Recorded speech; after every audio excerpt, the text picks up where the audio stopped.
Eu me chamo Marcos Lacerda, sou sociólogo.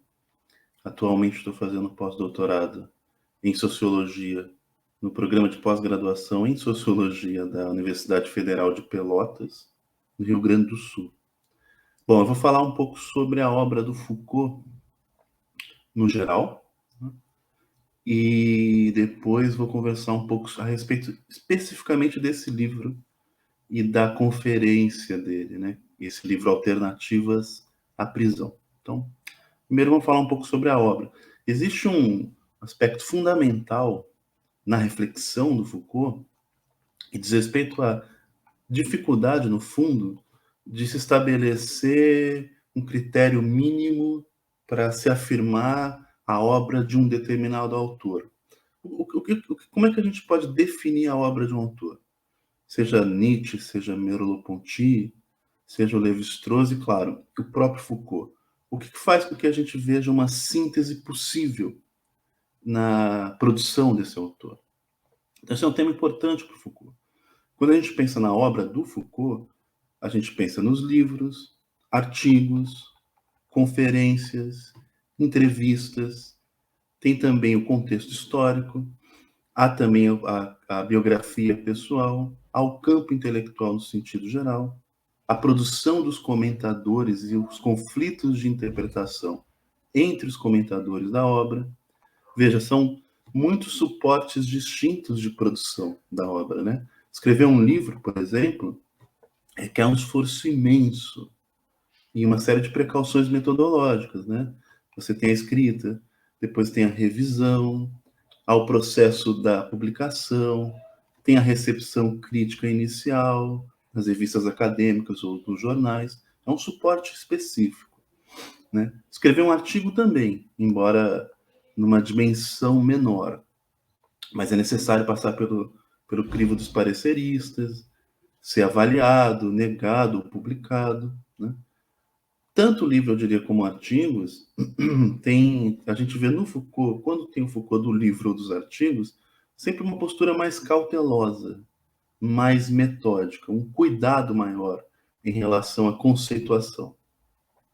E uma ênfase muito presente nos problemas do método, da testagem de hipóteses, da regulação da própria lógica ou da realidade empírica, né? Então ficou cuidadoso, metódico, com muita cautela em afirmar determinadas coisas, né? Já as conferências ou os cursos, que também têm os seus níveis próprios de exigência, né? A estrutura é outra, né? Então, numa conferência ou num curso, você tem um texto, a princípio pode-se preparar um texto para falar, para montar a sua aula, para montar a sua apresentação, mas há uma liberdade maior. Há uma liberdade muito maior no que diz respeito à forma de apresentar a problemática em geral. Assim como nas entrevistas, né? Tem até um outro sabor. É muito diferente você ler um livro que monta uma tese, que tem todo um cuidado metódico, uma cautela conceitual, e você lê uma entrevista para um jornal, para uma revista, ou mesmo assistir, ler ou ver uma conferência, acompanhar uma conferência. Então são registros, eu diria, suportes que constroem a obra, que são muito distintos, que têm níveis de exigências distintos. Também a gente pode incluir aqui o contexto biográfico, né? O contexto biográfico pode ser importante para se entender a obra de um autor. Pode não ser tão importante necessariamente, depende do ângulo, da perspectiva da crítica, né? Mas ele tem, obviamente, a sua importância. Assim como o campo intelectual em que a obra está inserida. Então, no caso do Foucault, tem uma conversa ampla com um campo intelectual específico, com o estruturalismo do Lévi-Strauss, com Roland Barthes, com a fenomenologia, com Heidegger, com Sartre, com Merleau-Ponty, uma conversa mais direta com a epistemologia histórica francesa. Veja o quão complexo é a gente tentar definir o que seria, vamos dizer assim, a obra do Foucault.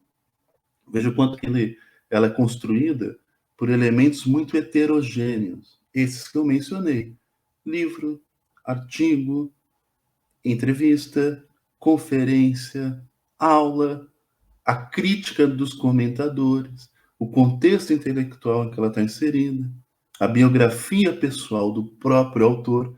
Então, são muitos elementos atuando simultaneamente para formar isso que a gente chama de obra do Foucault.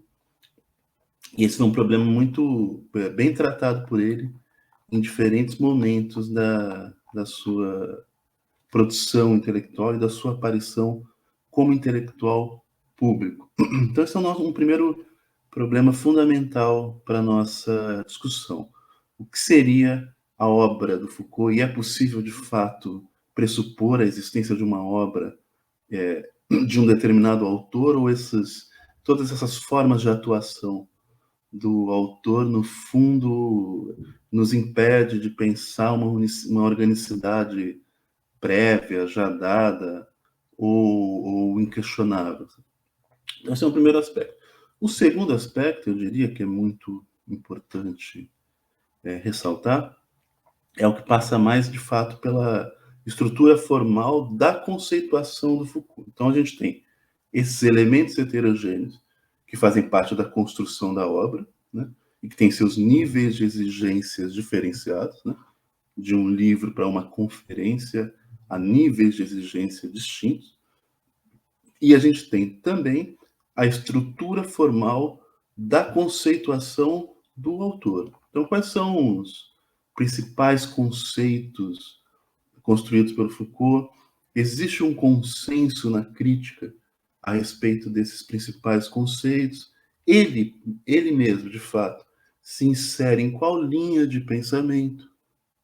Então, esse é um segundo aspecto importante aqui para minha fala, né? Porque a obra do Foucault ela pode ser vista de diferentes maneiras. Eu posso ver também momentos permanentes de ruptura. Então, tem o Foucault da arqueologia do saber, do estudo das epistemes, tem o Foucault da genealogia do poder, da analítica do poder, do conceito de dispositivo, e tem o Foucault da problemática da ética, do cuidado de si, da hermenêutica de si, da coragem da verdade. Também tem o Foucault da estilística da existência, da estética da existência. Então, há muitos momentos na sua obra. A gente pode pensar que há, em vários aspectos, algum tipo de solidez, vamos dizer assim, de organicidade conceitual, mas há também momentos de ruptura, às vezes explicitadas pelo próprio autor. Então, a princípio, a gente pode classificar a obra dele através de 3 eixos. Um primeiro, que é ligado à teoria do conhecimento, que é esse Foucault do estudo das epistemes da arqueologia do saber. Aí eu posso destacar 2 livros fundamentais, As Palavras e as Coisas é um, Arqueologia do Saber é outro. Né? Um segundo momento é o Foucault da analítica do poder. Então, tem a construção do conceito do dispositivo, tem a diferenciação entre práticas discursivas e práticas não discursivas, tem a problemática, obviamente, do poder que atravessa todo esse momento da obra, e aí a gente pode pensar em alguns livros, História da Sexualidade, A Vontade de Saber, que é o volume 1, um livro que saiu no Brasil com uma coletânea de textos, que é A Microfísica do Poder, o próprio Vigiar e Punir, e tem também o Foucault da ética, que seria o seu terceiro momento, vamos dizer assim, das questões ligadas como eu já falei, do cuidado de si, da coragem da verdade, da parresia, que é a coragem da verdade mais propriamente. Eu gosto de pensar, na verdade, além esses três eixos que são mais ou menos consensuais, né, no âmbito da crítica, eu gosto de pensar alguns outros. Por exemplo, é interessante ver o Foucault, que conversa diretamente com escritores como Maurice Blanchot, Georges Bataille. É o Foucault interessado, vamos chamar assim, numa espécie de neovitalismo nietzscheano, né? O Foucault da experiência limite, das questões ligadas ao interdito, dos problemas da palavra escrita, da linguagem propriamente, ou do ser da linguagem. Então, ficou muito próximo de questões próprias da literatura. por exemplo. E também, eu acho importante, um outro aspecto importante da sua obra, que às vezes não é tão comentado como deveria, que é o Foucault vinculado à racionalidade crítica moderna. É o Foucault que, em certa medida, retoma Kant e a problemática do esclarecimento. Então, é o Foucault da ontologia do presente. É o Foucault muito próximo dessa necessidade de atualização da movimentação do esclarecimento, da racionalidade crítica moderna propriamente. Existe, aliás, no Brasil, é bom ressaltar isso, um bom debate a respeito do vínculo do Foucault com a racionalidade crítica moderna. Por exemplo, num livro chamado As Razões do Iluminismo, de um filósofo, Sérgio Paulo Rouanet, onde tem um debate interessante dele com outro filósofo, o José Guilherme Melchior, ambos tentando situar o Foucault em relação a essa problemática da racionalidade crítica moderna e do vínculo com essas questões ligadas à movimentação do esclarecimento, tendo Kant como uma baliza. Então, Foucault ele tem um vínculo com essa racionalidade crítica moderna, que é bem diferente do que costuma se apresentar a sua obra, o seu pensamento, como se ele fosse um filósofo mais próximo do relativismo pós-moderno, como se fosse quase um nihilista antimoderno, né? Por conta das leituras não necessariamente, não muito, bastante duvidosas, do meu ponto de vista, dos intelectuais, dos estudos culturais, do multiculturalismo dos Estados Unidos, né? Foucault muitas vezes é visto como se fosse um relativista pós-moderno, um crítico ácido e sombrio da modernidade, mas não é bem isso.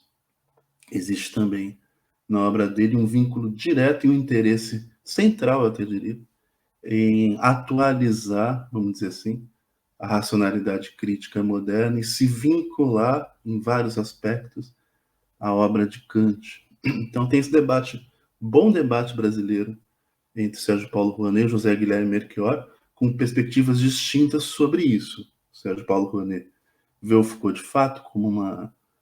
Foucault de fato continua, vamos dizer assim, a obra, não a obra kantiana, mas esse movimento da racionalidade. Já o José Guilherme Melchior vê o Foucault quase como um nihilista antimoderno que se aproxima de um relativismo pós-moderno. Então tem um debate bom no campo intelectual brasileiro sobre as formas de situar o Foucault em relação à racionalidade crítica moderna. Então eu diria que são além dos três eixos iniciais que eu mostrei, né? Uma teoria do conhecimento, parte mais ligada à analítica do poder e a questão da ética, teria também esses outros dois, tá? Uma mais próxima dos problemas da linguagem e de uma conversa permanente com autores como Maurice Blanchot ou Georges Bataille, e essa última característica, que é essa conversa direta com a racionalidade crítica moderna a partir de Kant e com essa problemática da ontologia do presente. Bom, a tese central do livro, que é admitida como hipótese, né? Uma hipótese a princípio para ser testada inicialmente no âmbito da conferência, mas claro, para além dela, é de que as sociedades modernas elas teriam algo como uma economia política do ilegalismo. Em outras palavras, né? Práticas consideradas ilegais, criminosas, teriam uma funcionalidade no sistema social. Não seria o oposto das práticas legais, mas uma espécie curiosa de complemento. Ainda que a gente possa notar que essa economia política do ilegalismo é uma espécie de câmara escura, né, uma antessala que está no âmbito dos bastidores da produção da economia política legal, ainda assim, de fato ela seria uma espécie ela teria uma função de movimentar e de reproduzir a lógica social de uma forma muito clara, sobretudo no âmbito das prisões.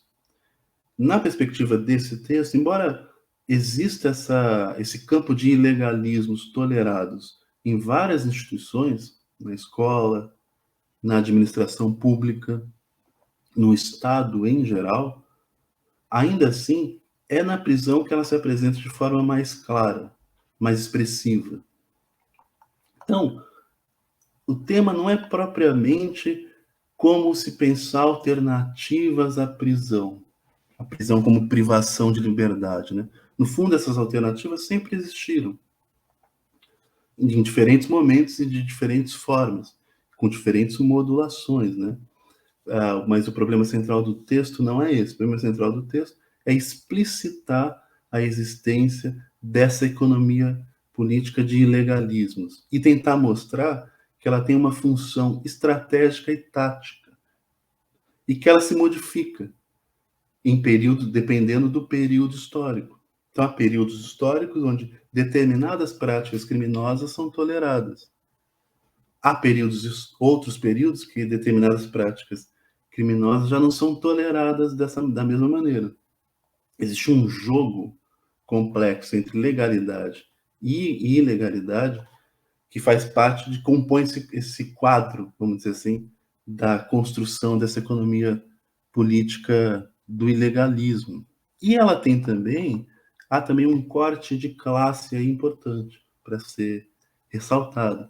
Num determinado período histórico, por exemplo, crimes cometidos por segmentos das classes populares eram tolerados desde que fossem funcionais para as classes dominantes.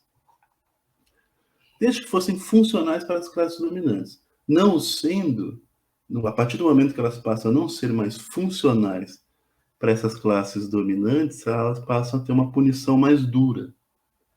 Então, existe uma funcionalidade que é medida da prática de crimes. E existe uma funcionalidade nessas práticas de crimes que atuam de diferentes maneiras dentro da sociedade em geral. Essa é a tese central, eu diria, da conferência. Agora, a gente tem um momento interessante, eu diria, no livro, que mostra que na sociedade mais contemporânea, essa nossa sociedade contemporânea, determinadas práticas de crimes são toleradas, sobretudo no âmbito das elites financeiras.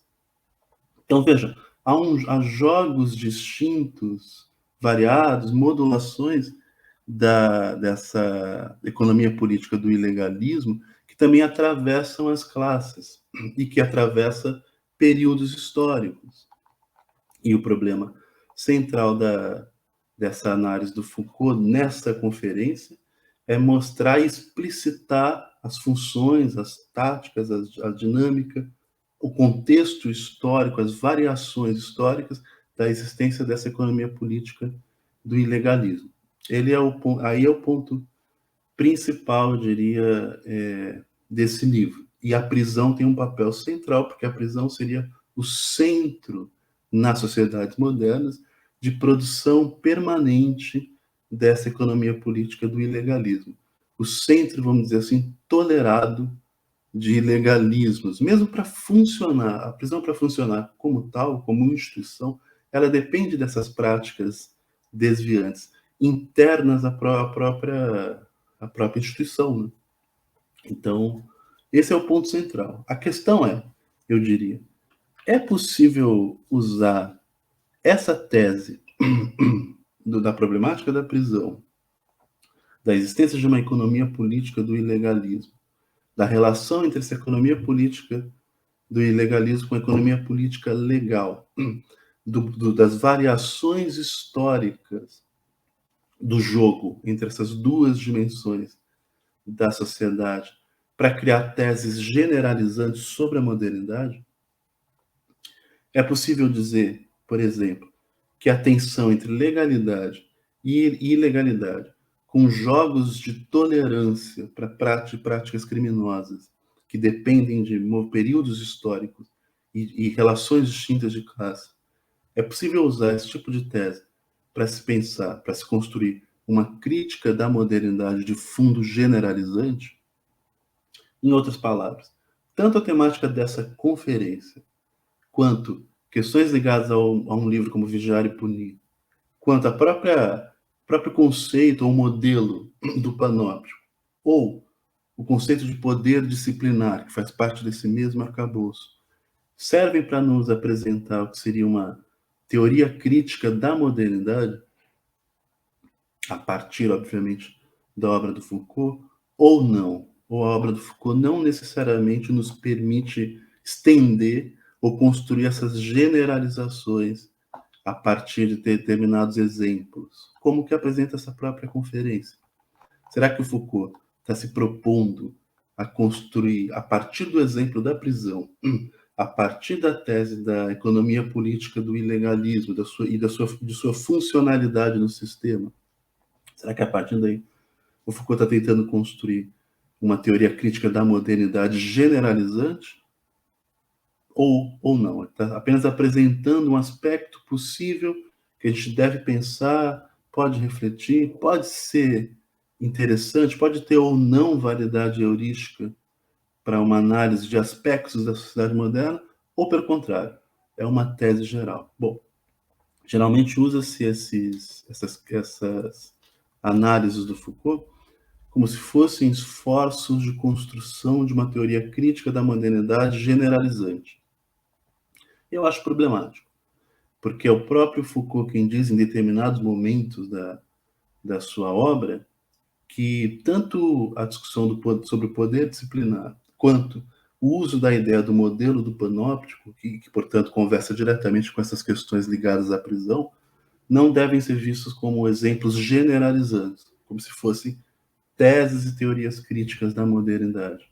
Ao contrário, devem ser vistos como hipóteses possíveis para se pensar aspectos que podem ser questionáveis, que podem ser discutidos e que deveriam ser repensados também. Isso é importante dizer porque no próprio livro, nos textos dos comentadores internos a esse livro Alternativas da Prisão, há uma série de apresentações e de discussões para ver se a conferência ela pode ser usada para se pensar questões da sociedade contemporânea. Se as teses que estão apresentadas ali, elas são atuais, ou se não são. Ou mais, se as teses que estão apresentadas nessa conferência podem ser usadas para se pensar questões muito atuais. Por exemplo, como a ideia de capitalismo de vigilância, entre outras. A gente pode ver que essa conferência faz parte de um quadro conceitual importante da obra do Foucault, esse associado à analítica do poder, à genealogia do poder e às discussões sobre o poder disciplinar. É uma conferência, portanto, a sua forma ela é distinta do livro, do artigo ou das entrevistas. Né? Então, ela tem uma liberdade maior de afirmações, né? E, ao mesmo tempo, tem uma tese central, que é essa da existência de uma economia política do ilegalismo e que tem uma funcionalidade dentro do sistema social em geral e que abarca várias instituições, tendo na prisão seu locus, vamos dizer assim, central. Acho que é muito importante a gente pensar se essa tese, ou se essas teses do Foucault, desse período da genealogia do poder, podem ser generalizadas, como se fosse uma teoria crítica da modernidade, ou se não podem, se são teses que devem ser discutidas, questionadas, repensadas e que apresentam exemplos específicos que não são necessariamente generalizantes. É algo para ser discutido. Acho que esse livro ele pode ser importante para isso. E tem também um debate de comentadores, né, no final, tá? Após a conferência, que também vale muito a pena ser lido, né, para se ver se de fato algumas das perspectivas do Foucault sobre o futuro da prisão se realizaram efetivamente nas sociedades contemporâneas. Por exemplo, em relação ao encarceramento em massa. Houve um aumento ou uma diminuição? Houve um aumento.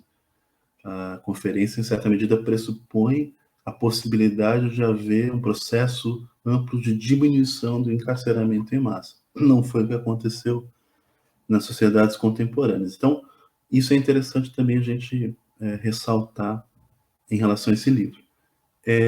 Bom, eu agradeço a oportunidade de poder falar para a editora Voz, agradeço o convite da editora Voz, é o segundo convite que me faz. Eu apresentei um curso sobre um livro também lançado pela editora Voz, a respeito dos conceitos fundamentais do Foucault. Então, fiquei muito feliz de ser convidado para falar novamente sobre esse autor tão interessante quanto difícil, tão fascinante quanto complexo, né? E ao mesmo tempo eu diria tão, às vezes muito lido, muito popular. É um dos autores talvez mais populares que existe hoje. É uma espécie de estrela, de popstar intelectual, mas que às vezes não é tão lido ou estudado, ou bem lido ou bem estudado como deveria. É um autor que tem muitos conceitos, revisão de conceitos, tem muito enigma que ele vai construindo em torno da obra. Então ele faz com que os leitores também talvez ele dizia que faz jogos para que os leitores da sua obra também se percam na leitura e na definição conceitual.